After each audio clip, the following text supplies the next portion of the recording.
مسلمانوں ہم نے تمہیں دین اس لیے دیا تھا کہ دین پامال ہو اور تم زندہ رہو. سوچئے یہ دین کا حق تم نے سمجھا. دین مغلوب رہے،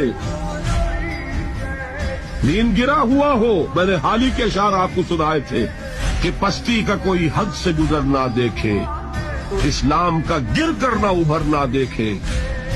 مانے نہ کبھی کہ مد ہے ہر جزر کے بعد، دریا کا ہمارے جو اترنا دے. دین مغلوب ہو تو دین پامال ہو، اغیار اس کو پاؤں تلے روند رہے ہو اور اللہ کا وفادار بندہ پاؤں پھیلا کر سو رہا ہو، بال بچوں میں خوش و خرم زندگی بسر کر رہا ہو. ہے کوئی غیرت کا موقع؟ اقیموا الدین ولا تتفرقوا فیہ. یہ دین قائم ہونے کے لیے آیا، قائم کرو.